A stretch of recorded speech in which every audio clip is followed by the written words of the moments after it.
এখানে আমার মা নিয়ে নিয়েছে 3টে কাঁচা আম। এবার এই আমটাকে মা সেদ্ধ করে নেবে। এই যে মা আম 3টেকে সেদ্ধ করে নিয়েছে, এবার এটার মা পাল্প বার করে নেবে। দেখো মা এখানে পাল্পটা বার করে নিয়েছে, এবার একটা মা পেস্ট মতো তৈরি করে নেবে।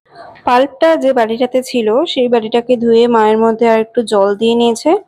এবার মায়ের মধ্যে দিয়ে দিচ্ছে পুদিনা পাতা, দিয়ে দিল 1 মুঠো পুদিনা পাতা। মা এখানে 1 চামচ জিরে, 1 চামচ গোলমরিচ, 1 চামচ পাঁচফোড়ন আর নিয়ে নিয়েছে একটা ছোট শুকনো লঙ্কা। শুকনো খোলায় ভেজে এরকম একটা গুঁড়ো তৈরি করে নিয়েছে। এবার এটা মা দিয়ে দেবে এর মধ্যে। এই যে দিয়ে নিয়েছে। এবার মায়ের মধ্যে দিয়ে দিচ্ছে বিট নুন, দিয়ে দিল স্বাদ মতো বিট নুন,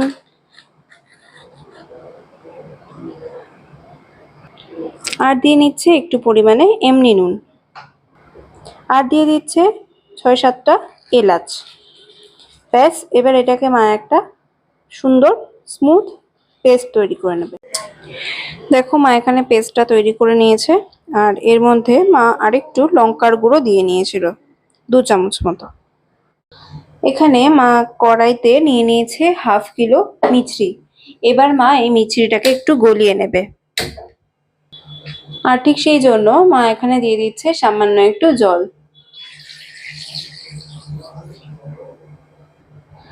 মিছরিটা গলে গেলে আবার ফিরে আসবে। দেখো আমাদের মিছরিটা কিন্তু একদম গলে গিয়েছে, আর এরকম একটা রস মতো তৈরি হয়ে গেছে। কোনো 1 তার 2 তারের যে চাশনি হয় ওরকম হবে না, একটা চিপচিপে একটা রস মতো তৈরি করলেই হবে। এবার মা এই রসটার মধ্যেই দিয়ে দেবে আমের পাল্পটা, যেটা মা তৈরি করেছিল, আর সেটা দিয়ে ভালো করে মিশিয়ে নেবে।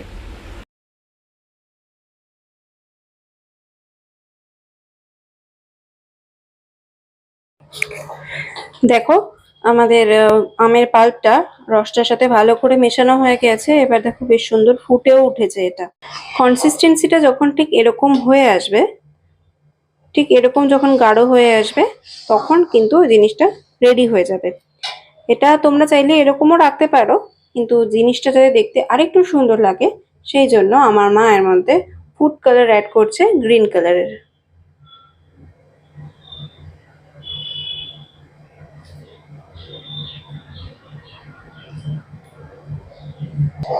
এবারে ফুড কালারটা ভালো করে নেড়ে চেড়ে মিশিয়ে নিচ্ছে।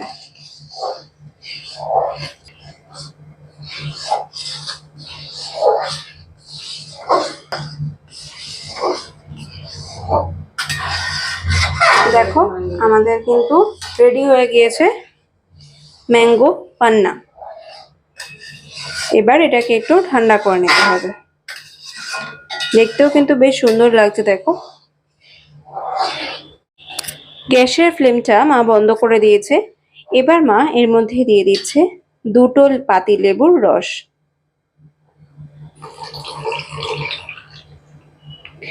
এবার এটা ভালো করে মিশিয়ে নেবে।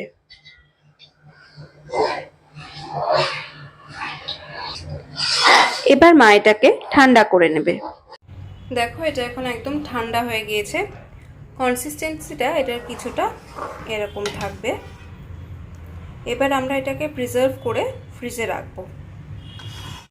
এখন তোমাদেরকে আমরা আম পান্নাটা তৈরি করে দেখাচ্ছি। তার জন্য আমার মা একটা কাঁচের গ্লাস নিয়ে নিয়েছে। এবার সে তার মধ্যে দিয়ে দিচ্ছে আম পান্না, মানে আমের যেটা তৈরি করেছিল সেটা।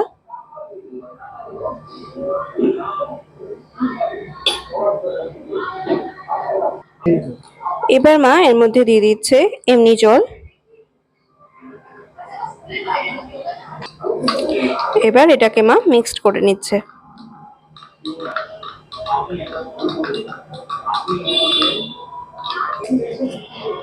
এবার মায়ের মধ্যে দিয়ে দিচ্ছে একটু ঠান্ডা জল। ব্যাস, আমাদের আম পান্নার শরবত কিন্তু একদম রেডি।